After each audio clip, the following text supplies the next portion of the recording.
নমস্কার। আজ আমি আপনাদের সামনে মহাপ্রভু জগন্নাথ দেবকে নিয়ে কিছু লীলা কথা, কিছু অলৌকিক কথা নিয়ে আপনাদের সামনে আমি নিবেদন করছি।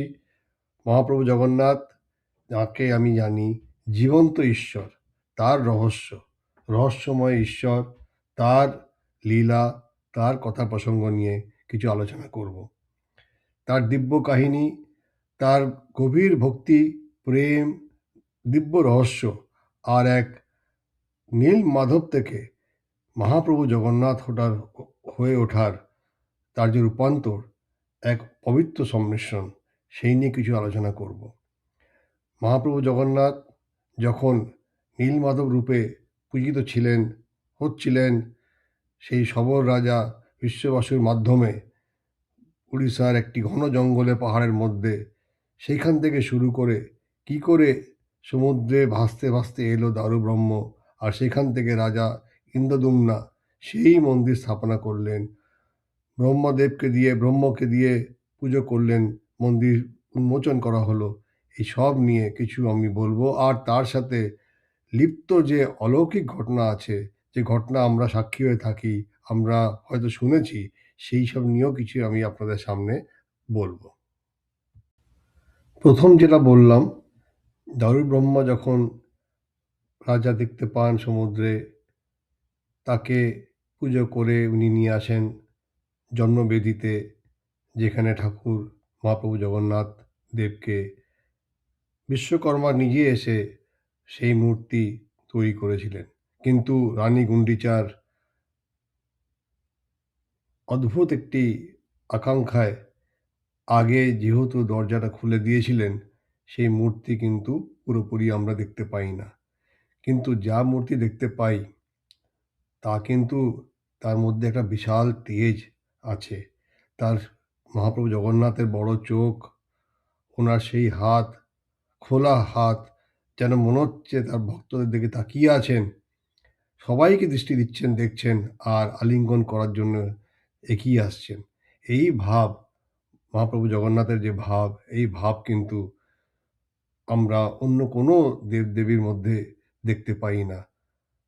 যদি আমরা সেই ভাবের মধ্যে থাকি, তাহলে আরও বলতে হয়, এই যে মূর্তি যে তৈরি হয় ১৫-১৯ বছর পরে, ১৫ বছর পরে নতুন করে তার দেহ তৈরি করা হয়। সেই নিম কাঠ আবার, তার অনেক রীতি আছে, তার জন্য আমি আলাদা করে আবার পুরো ঘটনাটা বলবো।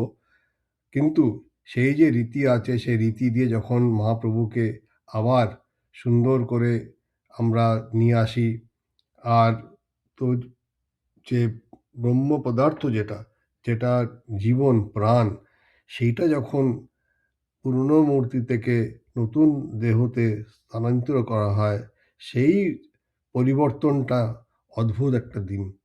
পুরীতে রাত ১২টা পরে পুরো পুরী অন্ধকার করে, মন্দির অন্ধকার করে, চারিদিকে পাহারার মধ্য দিয়ে যাদের দায়িত্ব দেওয়া হয়েছে, তারাই সেই ব্রহ্ম পদার্থ দেবদেবীদের মধ্যে দিয়ে নিয়ে এসে নতুন মূর্তিতে স্থাপনা করবেন। সেই ব্রহ্ম পদার্থটা কি, কি জীবন, কি প্রাণ, আজ অব্দি কেউ বলতে পারে না। অনেক অনেক গল্প আমরা শুনতে পারি কৃষ্ণের হৃদয়ে, কৃষ্ণের নাভি, কিন্তু না, কেউই জানে না। দিক দিগন্ত ধরে, যুগ যুগ ধরে এই রীতি চলে এসছে।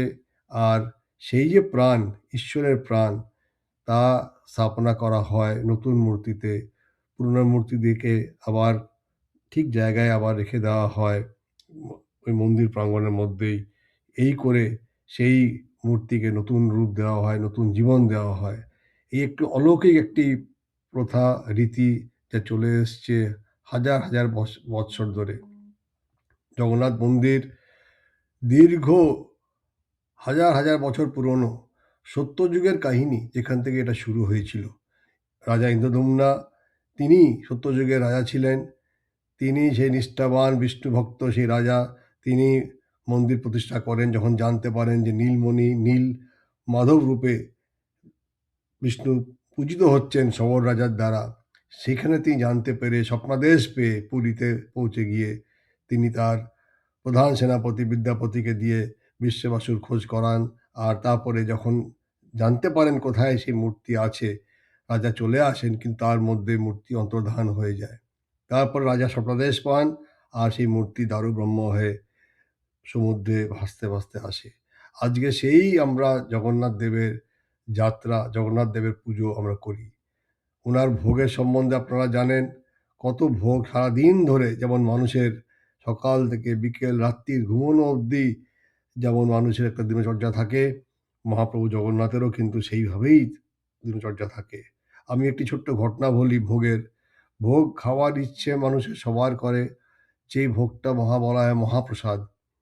যতক্ষণ না মহাপ্রভু জগন্নাথকে সে ভোগ নিবেদন করা হয়, উনি গ্রহণ করে ওটাকে তারপরে দেওয়া হয় মা বিমলাকে, যিনি ওই মন্দির প্রাঙ্গণেই বিরাজমান। সতীর একটি অংশ ওখানে পড়েছিল, সেই মা বিমলা যখন সেই ভোগ গ্রহণ করবেন, তখন সেই ভোগ হয়ে যাবে মহাপ্রসাদ, সেই প্রসাদ হয়ে যাবে মহাপ্রসাদ। আমি একদিন ঠিক 12টা নাগাদ মন্দিরে গেলাম, গিয়ে দেখলাম যে ভোগ নিবেদন করা হচ্ছে মহাপ্রভু জগন্নাথকে। আমিও দাঁড়িয়ে পড়লাম সারিতে, পুজো হচ্ছে দেখলাম মন্দির ভিতরে গিয়ে। তারপরে পুজোটা হলো, ভোগ নিবেদন করা হলো।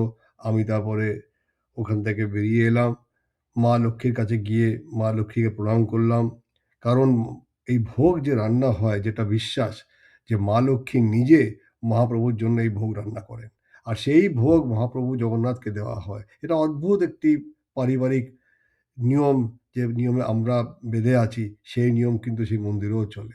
মা লক্ষ্মী যতক্ষণ না ভোগ রান্না করবেন, ততক্ষণ সেই ভোগ রান্না হবে না। আর ভোগ রান্না না হলে মহাপ্রভু জগন্নাথের যে ভোগ নিবেদন, সেটাও হবে না। এইটাই বিশ্বাস, এটাই প্রথা চলে এসছে।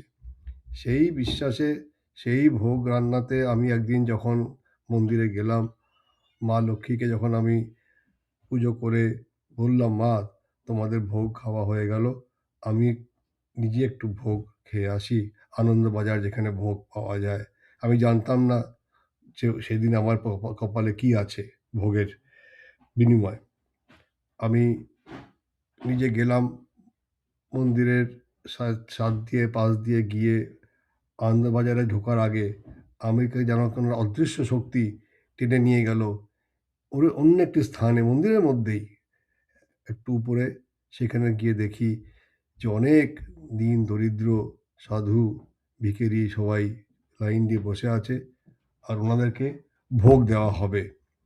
একটি পরিবার বিদেশ থেকে এসছেন, হিন্দু পরিবার, তারা জগন্নাথ দেবকে পুজো করে ওনার মহাপ্রসাদ ভোগ আজ এই গরিব দীন দরিদ্র ব্রাহ্মণ ভিখারিদের খাওয়াবেন। আমার কি মনে হলো, আমিও সেই একটি জায়গায় বসে পড়লাম, পাতা দিলাম, আমাকে মহাপ্রসাদ সবাইকে দেওয়া শুরু হলো। আমি শেষে কিছুটা পেলাম, খেয়ে কি তৃপ্তি হলো আমার, আমি কি বলবো আর। আমার পাশে একজন দরিদ্র ব্রাহ্মণ, তার পাশে আরেকজন, আমার পাশে আরেক পাশে আমার একটি গরিব ভিখারি বসছিলেন, তারাও খাচ্ছিলেন। আমার খুব আনন্দ হচ্ছিল সেদিন। আমার তখন মনে হচ্ছিল যেন সত্যি আমি অমৃত পান করছি। পরবর্তীকালে আমি আমার সেবায়েত যারা পরিচিত জিজ্ঞেস করলাম, মন্দিরের মধ্যে খুবই পরিচিত, তারা মহাপ্রভুর পুজোতে প্রতিদিন লিপ্ত আছেন, সেমন পুরোহিতদের জিজ্ঞেস করলাম। তারা বললেন, যদি আপনার সাথে আজকে এই যে ঘটনা ঘটে থাকে, আপনি ধরে নিন আপনি মহাপ্রসাদ পেয়েছেন। কারণ দীন দরিদ্র দুঃখীদের মধ্যে বসে মহাপ্রসাদ পান করা, সেটা মায়ের ইচ্ছে, মা লক্ষ্মীর ইচ্ছে। আপনি মা লক্ষ্মীকে বলে এসছেন যে আপনি ভোগ পেতে চান। আপনি মহাপ্রভুকে বলে এসছেন যে আমিও একটু ভোগ পাই আজকে। উনি আপনাকে ওনারা আপনাকে এমন জায়গায় পাঠিয়েছিল আজকে, যেখানে সত্যিকারের অমৃত ভোগ মহাপ্রসাদ দেওয়া হলো ওই দীন দরিদ্র ব্রাহ্মণদের। আপনিও তার মধ্যে বসে পেলেন। আপনার সত্যিই সৌভাগ্য। আপনি সেটা সেদিন গ্রহণ করতে পারলেন। এরকম ছোট, ছোট অনেক ঘটনা মহাপ্রভু জগন্নাথকে নিয়ে জীবনে ঘটে, আমাদের সবারই ঘটে। আমার তো যেন একটু অদ্ভুত আকর্ষণ হয়ে আছে ঠাকুর শ্রী রামকৃষ্ণ মহাপ্রভু জগন্নাথ। এর মধ্যে দিয়ে আমি চলি, আর এর বাইরে বেরোতে পারি না। অদ্ভুত একটি আকর্ষণ। সত্যি এনাদের ঠাকুর আর মহাপ্রভু জগন্নাথের এই সংমিশ্রণ একটি যেন অদ্ভুত আনন্দ দেয়, অদ্ভুত মনের শান্তি দেয়। এরকম ঘটনা যা আমি উপভোগ করেছি, আরেকদিন আমি উপভোগ করেছি, তা হলো রথযাত্রার দিন। আমার খুব ইচ্ছে রথ সকাল থেকে আমি দেখব। আমি পাহান্ডি দেখব। মহাপ্রভু বলভদ্র, মা সুভদ্রা, সুদর্শন ওনাদের পাহান্ডি দেখব। মন্দিরের ভিতরে দাঁড়িয়ে আছি। একে, একে সবাই চলে গেলেন। শেষে মহাপ্রভু জগন্নাথ আসছেন। অদ্ভুত একটি ঘটনা ঘটল। আপনারা সবাই দেখেছেন মন্দিরে প্রচুর বানর আছে। সেই বানর সবসময় ঘুরে বেড়ায়, মন্দিরের চারিদিকে ঘুরে বেড়ায়। যখন সুদর্শন মহাপ্রভু, বলভদ্র মহাপ্রভু, দেবী মা সুভদ্রাকে আনা হচ্ছে, তখন কিন্তু আমি সেই টের পাইনি।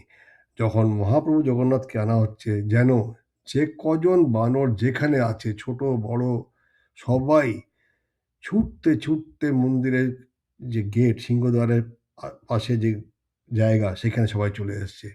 সবাই দেখতে চায় মহাপ্রভু জগন্নাথ পাহান্ডি। আমরাও দেখছি, তারাও বসে দেখছে শান্ত। যে বানররা আওয়াজ করে তারাও শান্ত হয়ে গেল। এই অদ্ভুত একটি সংমিশ্রণ, এই অদ্ভুত একটি লীলা। এই লীলা না দেখলে বোঝানো যাবে না। সেদিনে আমি অনেক ভাগ্যবান। আমি রথের সাথে ছিলাম। রথের সব আমি ওনাদের রীতিনীতি দেখলাম আর রথও টানলাম।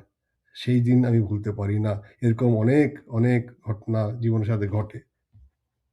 আর সেই জীবনের ঘটনা নিয়ে আমরা আরও প্রভুর প্রতি আকৃষ্ট হয়ে যাই। আমাদের এই কথার মধ্যে দিয়ে আমি একদিন ঠিক করলাম, সেদিনই ঠিক করলাম সেই রথযাত্রার দিন আমি একটি বই লিখব। আর সেইখানেই আমি একটা বই লিখে ফেললাম। ওটা প্রকাশিত হলো 'the mystery of the living god', Kalia Thakur, প্রভু জগন্নাথ। কালিয়া কেন? ওখানে সবাই যারা আছেন, ওই অঞ্চলে যারা আছেন, তারা মহাপ্রভুকে নিজের আপন মনে করে কালিয়া নামটা দিয়েছেন। আর সেই কালিয়া ঠাকুর মহাপ্রভু জগন্নাথকে নিয়ে বইটি লিখলাম। বইটা লেখার সময় অনেক গ্রন্থ পাঠ করলাম, পড়লাম। যতই পড়ি ততই তলিয়ে যাচ্ছি। যেন বেরোতে পারছি না। এ কি অদ্ভুত লীলা! এ কি অদ্ভুত ভগবান! জগতের নাথ জগন্নাথ, সত্যিকারের জগতের নাথ। এনাকে বোঝা মুশকিল। ওই যে অদ্ভুত একটি আকর্ষণ, টান, এটা অন্তর থেকে বোঝা যাবে। মন্দিরের বাইরে থেকে মন্দির দেখে, মহাপ্রভুকে দেখে, চতুর্থ মূর্তিকে দেখে যেটা বোঝা যাবে না, অন্তর থেকে ভাবতে হবে। সেই ডাক অন্তর থেকে এলে মহাপ্রভু ঠিক সাড়া দেন। আর কিছু না কিছু রূপে কোনো না কোনোভাবে বুঝিয়ে দেন যে, "আমি তোমার সাথে আছি, তোর সাথে আছি। তুই এই ভক্তি নিয়ে এগিয়ে চল।" জয় জগন্নাথ, জয় জগন্নাথ, জয় জগন্নাথ।